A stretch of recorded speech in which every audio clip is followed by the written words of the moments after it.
ഇത് മാസ് മോട്ടോഴ്സിൽ നമ്മൾ Honda Activa 3G വണ്ടി നമ്മൾ വർക്കിന് കയറ്റിയിട്ടുണ്ട്. നിലവിൽ നമുക്ക് general service, water service, engine oil മാറ്റണം, അതേപോലെ പെട്രോളിൻ്റെ പൈപ്പ് ഒന്ന് ചെക്ക് ചെയ്യാനുണ്ട്, സെൽഫ് ഇടയ്ക്ക് വർക്ക് ചെയ്യാനുള്ളതെന്ന് പറയുന്നുണ്ട്, പിന്നെ എല്ലാ സ്വിച്ചുകളും ചെക്ക് ചെയ്യാൻ പറഞ്ഞിട്ടുണ്ട്. അപ്പോൾ നമ്മൾ വണ്ടി ഓടിച്ച് നോക്കി വർക്കിന് കയറ്റിയിട്ടുണ്ട്. വണ്ടി ഓടിച്ച് നോക്കുമ്പോൾ ബാക്കിലത്തെ ഷോക്ക് അബ്സർ കംപ്ലൈൻ്റ് ആയിട്ട് ബാക്ക് സൈഡിൽ നിന്ന് നല്ല തെറിപ്പ് കാണിക്കുന്നുണ്ട്. ബാക്കിലത്തെ ഷോക്ക് അബ്സർ എന്ന് പറയുമ്പോൾ ഇത് ഇരിക്കുന്ന ഷോക്ക് അബ്സർ കേട്ടോ, അതിൻ്റെ ഉള്ളിലുണ്ട്. അത് സൈഡിലത്തെ ഓയിൽ ലീക്കായിട്ട് താഴേക്ക് ഓയിലൊക്കെ ഒരു സൈഡ് വന്നുണ്ട് കേട്ടോ. അപ്പോൾ കംപ്ലൈൻറ്റിൻ്റെ ആരംഭമാണ് ഈ സൈഡ് ഓയിൽ, കംപ്ലൈൻറ്റിൻ്റെ ആരംഭമാണ്. കൂടുതലായിട്ട് പ്രശ്നം കാണിച്ച് കഴിഞ്ഞാൽ നമുക്കത് മാറ്റേണ്ടതായിട്ട് വരും. സർവീസിൻ്റെ ഭാഗമായിട്ട് നമ്മളതിൻ്റെ ബാക്ക് ബ്രേക്കൊക്കെ നമ്മൾ ചെക്ക് ചെയ്യാൻ വേണ്ടി അയച്ചിട്ടുണ്ട്. ബ്രേക്ക് ലൈനർ കമ്പനി ലൈനർ നമുക്ക് കിടക്കണേ, ഹോണ്ടയുടെ ഒറിജിനൽ ലൈനറാണ്. ബ്രേക്കിൻ്റെ ക്യാമൊക്കെ ഒന്ന് അഴിച്ച് ഗ്രീസ് ചെയ്ത് നമുക്ക് റീസെറ്റ് ആക്കാം. ബാക്ക് വീല് പിടിപ്പിക്കുന്നത് ഈ ഷാഫ്റ്റുമ്മയാണ്. അപ്പോൾ അതിൻ്റെ ബെയറിങ്ങൊക്കെ നമ്മൾ ചെക്ക് ചെയ്തു, നിലവിൽ വേറെ കംപ്ലൈൻ്റ് ഇല്ല. പക്ഷേ ഈ സൈഡിൽ ചെറിയൊരു നനവുണ്ട് ഇവിടെ ഓയിലിൻ്റെ കേട്ടോ. പ്രോബ്ലം ഉള്ള കേസല്ല. പിന്നെ അതേപോലെ ബാക്ക് ടയർ തീർന്ന് കിടക്കുന്നുണ്ട്. ഹബിൻ്റെ ഭാഗത്തായാലും വേറെ പറയത്തക്ക കംപ്ലൈൻ്റ് ഒന്നുമില്ല. ഗിയർ ഓയിൽ നമ്മൾ ചെക്ക് ചെയ്ത് വേറെ കംപ്ലൈൻ്റ് ഒന്നുമില്ല. പിന്നെ അതേപോലെ എയർ ഫിൽറ്റർ നമ്മളത് ചെക്ക് ചെയ്യാനായിട്ട് അയച്ചിട്ടുണ്ട്. എയർ ഫിൽറ്റർ കമ്പനി ഫിൽറ്ററാണ്, ഹോണ്ടയുടെ ഒറിജിനൽ ഫിൽറ്റർ കിടക്കണേ. കുറച്ച് പൊടിയൊക്കെ ഉണ്ട്, എന്നെഴുതി മാറ്റേണ്ട ടൈമൊന്നും ആയിട്ടില്ല കേട്ടോ. സൈഡിലേക്ക് വരുമ്പോഴത്തേക്കും ക്ലച്ചിൻ്റെ ഭാഗം നമ്മൾ അയച്ചിട്ടുണ്ട്. CVT ക്ലച്ച് നമ്മൾ ഗ്രീസിങ്ങിനായിട്ട് അയച്ചതാണ്. അതിൻ്റെ വേരിയേറ്റർ ബോഡി, ബോസ് ഡ്രൈവ്, റോളറൊക്കെ നമ്മൾ ചെക്ക് ചെയ്ത് ഇതൊക്കെ പുതിയതാണ് കിടക്കണം കേട്ടോ. പിന്നെ അതേപോലെ ബെൻഡെക്സ് ചെക്ക് ചെയ്ത് വർക്കിംഗ് ഒക്കെ ഓക്കെയാണ്.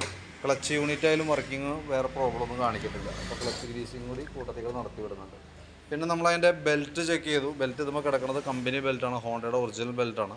അതിൻ്റെ ഈ സെൻറ്റർ ഭാഗം നോക്കുമ്പോൾ ചെറിയൊരു പൊട്ടൽ പോലെയൊക്കെ തുടങ്ങിയിട്ടുണ്ട്. എന്നിരുത്തി നമ്മളിപ്പോൾ അത് മാറ്റേണ്ട ആവശ്യമില്ല. നമ്മൾ കറക്റ്റായിട്ടാണ് സർവീസ് ചെയ്ത് പോകണമെന്നുണ്ടെങ്കിൽ അടുത്ത സർവീസിൽ നമ്മളത് അഴിച്ചു നോക്കും. ഇതേപോലെ തന്നെ കൂടുതലായിട്ട് എന്തെങ്കിലും പ്രോബ്ലം ഉണ്ടെങ്കിൽ ആ സമയത്ത് മാറ്റിയിട്ടാലും മതി. സാധാ സർവീസ് നമുക്ക് വന്നത് ഓരോ 4 മാസം കൂടുമ്പോഴാണ്. 4 മാസത്തിനുള്ളിൽ എന്തെങ്കിലും ബെൽറ്റിന് വേറെ കംപ്ലൈൻ്റ് ഒന്നും വരില്ല. അടുത്ത സർവീസിൽ മാറ്റിയാലും മതി കേട്ടോ. പിന്നെ അതേപോലെ നമ്മളതിൻ്റെ എഞ്ചിൻ ഹെഡിൻ്റെ ഭാഗം ചെക്ക് ചെയ്ത് വേറെ ലീക്കേജ് ഒന്നുമില്ല. ചോക്കിൻ്റെ കേബിൾ, ആക്സിലേറ്റർ കേബിൾ, ഈ 2 കേബിളുകളും നമ്മൾ ചെക്ക് ചെയ്യുന്നുണ്ട്. അതിനകത്ത് ചോക്ക് കേബിൾ കുഴപ്പമില്ലാത്ത പുതിയ കേബിൾ കിടക്കുന്നത്. ആക്സിലേറ്ററിൻ്റെ കേബിൾ നമ്മൾ നോക്കുന്ന സമയത്ത് ഒരു ടൈറ്റ് കാണുന്നുണ്ട്, കേബിൾ ടൈറ്റ് ആയക്കണാണ്. അത് നിങ്ങൾ നോക്കുക. അതായത് അത് ശരിക്കും കംപ്ലൈൻ്റ് ആണ്. നിങ്ങൾക്കത് ഓടിക്കുന്നതിന് വേറെ പ്രോബ്ലം ഇല്ലാന്നുണ്ടെങ്കിൽ തൽക്കാലം അങ്ങനെ വേണമെങ്കിൽ യൂസ് ചെയ്യാം. നെക്സ്റ്റ് സർവീസിൽ മാറ്റിയാലും മതി. എപ്പോഴും അങ്ങനത്തെ കംപ്ലയിൻറ്റ്സ് കാണിക്കുമ്പോൾ കൈയോടെ മാറ്റി പോകുന്നതാണ് ബെറ്റർ കേട്ടോ. ഏകദേശം ഒരു 400 സംതിങ് ആണ് നമുക്ക് കേബിളിൻ്റെ വരാം, പ്ലസ് അതിൻ്റെ മാറ്റണേൻ്റെ സർവീസ് ചാർജും വരും. ജനറൽ സർവീസിൽ ആക്സിലേറ്റർ കേബിൾ, ബ്രേക്കിൻ്റെ കേബിളുകളൊന്നും വരില്ല. ചോക്ക് കേബിൾ ജനറൽ സർവീസിൽ ഉൾപ്പെടുത്തും. പക്ഷേ ഈ ആക്സിലേറ്റർ കേബിൾ, ബ്രേക്കിൻ്റെ കേബിൾ, ബാക്കിയത്തെ അതർ വർക്കുകൾ അതിനകത്ത് വരുന്നതല്ല കേട്ടോ. അപ്പോൾ നോക്കിയിട്ടൊന്ന് പറയാം. ആ കേബിൾ ഞാൻ എസ്റ്റിമേറ്റിൽ ഉൾപ്പെടുത്തണില്ല. വീഡിയോ കണ്ടതിന് ശേഷം മാറ്റണമെന്നുണ്ടെങ്കിൽ നോക്കിയിട്ടൊന്ന് വിളിച്ചാൽ മതി. അപ്പോൾ ഞാൻ അതനുസരിച്ചിട്ട് അതിൻ്റെ അഡീഷണൽ എസ്റ്റിമേറ്റ് പറയാം. പിന്നെ അതേപോലെ ഫ്രണ്ടിലേക്ക് വരുമ്പോൾ നമ്മളതിൻ്റെ ഫ്രണ്ട് ബുഷൊക്കെ ഒന്ന് ഗ്രീസ് ചെയ്യാനായിട്ട് അയച്ചാണ്. എൻ്റെ ഗ്രീൻ ബുഷൊക്കെ അത്യാവശ്യം ഓവലായി തുടങ്ങിയിട്ടുണ്ട്. അതേപോലെ ലിങ്കിൻ്റെ കോളർ ബുഷും കംപ്ലീറ്റ് ആയിട്ടുണ്ട്. അപ്പോൾ ഈ വന്ന ബുഷ് നമ്മൾ മാറ്റിയിടണം, ഗ്രീൻ ബുഷ് മാറ്റി കളയണം. ലിങ്കിൻ്റെ ഉള്ളിൽ തന്നെ കോളർ മാത്രം മാറ്റിയിട്ട് നമുക്ക് ഗ്രീസ് ചെയ്ത് കഴിഞ്ഞാൽ അത് ഓക്കെ ആയിക്കോളും. ഫ്രണ്ട് ടയറൊക്കെ പുതിയ ടയർ അടക്കണേ. വീൽ ബെയറിങ്ങിൻ്റെ ഭാഗത്ത് വേറെ പറയത്തൊക്കെ കംപ്ലൈൻ്റ് ആയിട്ടൊന്നുമില്ല കേട്ടോ. പിന്നെ നമ്മളതിൻ്റെ ബാറ്ററി നമ്മൾ കൂട്ടത്തിലൊന്ന് ചെക്ക് ചെയ്ത് പോകുന്നുണ്ട്. 2024 വെച്ചാണ് ബാറ്ററിയാണ്, ആംറോണിൻ്റെ ബാറ്ററിയാണ്. 12 വോൾട്ട് 4 ആംപിയറാണ് ബാറ്ററിയുടെ കപ്പാസിറ്റി. ഞാൻ അതിൻ്റെ വോൾട്ടൊക്കെ നോക്കി, 13.4 നമുക്ക് കിട്ടുന്നുണ്ട് കേട്ടോ. 9.5 വോൾട്ട് ലോഡ് കൊടുക്കുമ്പോഴുണ്ട്. അപ്പോൾ നിലവിൽ ബാറ്ററിയുടെ ഭാഗത്ത് വേറെ പ്രോബ്ലം ഒന്നുമില്ല. പിന്നെ നമ്മൾ സ്വിച്ച് ഐറ്റംസൊക്കെ ചെക്ക് ചെയ്തു. നിലവിൽ പ്രത്യക്ഷത്തിലൊരു കംപ്ലയിൻ്റ് എന്ന് പറയാനായിട്ടൊന്നും കിട്ടിയിട്ടൊന്നുമില്ല കേട്ടോ. അപ്പോൾ സെൽഫ് സ്റ്റാർട്ടിങ് കംപ്ലയിൻറ്റ് പറഞ്ഞിട്ട് അത് എന്തിൻ്റെയാണെന്ന് നമുക്ക് മനസ്സിലായിട്ടില്ല. സെൽഫ് സ്വിച്ചൊക്കെ ഇപ്പോൾ നിലവിൽ വർക്കിംഗ് ആണ്. നമുക്ക് സംശയം വെച്ചിട്ട് സ്വിച്ചുകളൊന്നും മാറ്റൽ പോസിബിൾ അല്ല.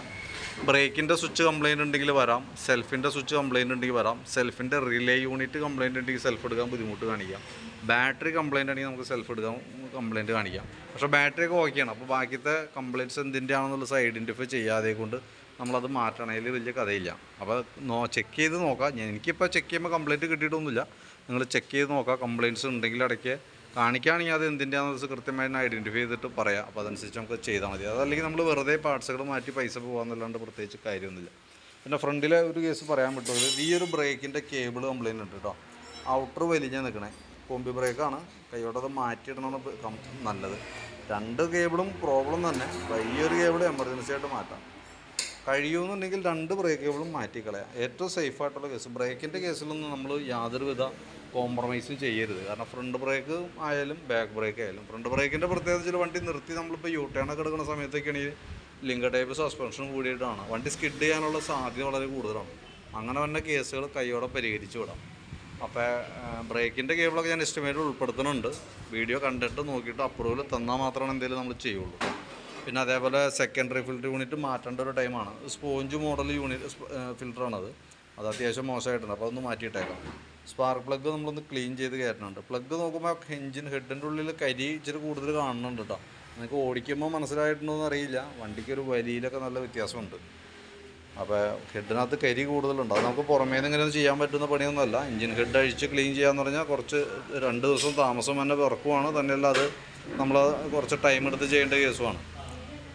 അപ്പോൾ അത് നോക്കിയിട്ട് പറഞ്ഞാൽ മതി. ഇപ്പോൾ നിലവിൽ സർവീസിൻ്റെ ഒരു എസ്റ്റിമേറ്റാണ് ഞാൻ ഇതിനകത്തേക്ക് കിട്ടാൻ കേട്ടോ. എഞ്ചിൻ ഓയിലും നമ്മൾ കൂട്ടത്തികൾ മാറ്റി വിടുന്നുണ്ട്.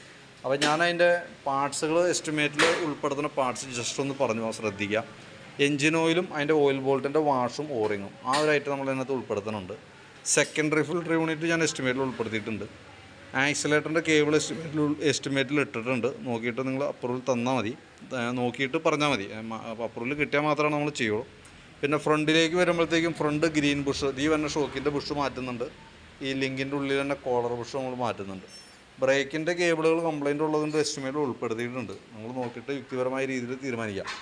പിന്നെ ഈ സൈഡിലേക്ക് വരുമ്പോൾ ക്ലച്ചിലൊന്നും വേറെ കുഴപ്പമൊന്നുമില്ല. അപ്പോൾ ഇത്രയും ഭാഗമാണ് നമ്മൾ മെയിനായിട്ട് അതിനകത്ത് ഉൾപ്പെടുത്തിയത്. പിന്നെ വാട്ടർ സർവീസ് ഉണ്ട്, പിന്നെ അതേപോലെ തന്നെ ജനറൽ സർവീസും കാര്യങ്ങളൊക്കെയാണ് പറഞ്ഞത്. അപ്പോൾ അതിൻ്റെ ഡീറ്റെയിൽ ആയിട്ടുള്ള എസ്റ്റിമേറ്റാണ് വാട്സാപ്പിലേക്ക് ഇടുന്നത് കേട്ടോ. അപ്പോൾ വീഡിയോ കണ്ടതിന് ശേഷം നോക്കിയിട്ടൊന്ന് റിപ്ലൈ ഇടാം, അതനുസരിച്ച് നമുക്ക് വർക്ക് കംപ്ലീറ്റ് ചെയ്യാം. നമുക്ക് ഏകദേശം വർക്ക് കംപ്ലീറ്റ് ആകുമ്പോഴത്തേക്ക് ഏകദേശം ഒരു 7 മണിയൊക്കെ ആവും കേട്ടോ. അപ്പോൾ ഞങ്ങൾ വിളിച്ച് പറയാതെ കൊണ്ട് ഒരു കാരണവശാലും വരരുത്. ഞങ്ങളിവിടെ വർക്ക് കംപ്ലീറ്റ് ആയതിന് ശേഷം വിളിച്ച് പറയാം, അതിന് ശേഷം മാത്രമേ വരാൻ പാടുള്ളൂ. അല്ലെങ്കിൽ ഇവിടെ വന്നിട്ട് പോസ്റ്റ് ആവും. മുൻകൂട്ടി നേരത്തെ വന്ന് ഇവിടെ നിന്ന് പോസ്റ്റ് ആവേണ്ട ആവശ്യമില്ല. നമ്മൾ ഏകദേശം വർക്ക് കംപ്ലീറ്റ് ആവുന്നതിനനുസരിച്ച് വിളിച്ചോളാം. ഓക്കെ, അപ്പോൾ വീഡിയോ കണ്ടതിന് ശേഷം നോക്കിയിട്ടൊന്ന് റിപ്ലൈ ചെയ്യണം കേട്ടോ.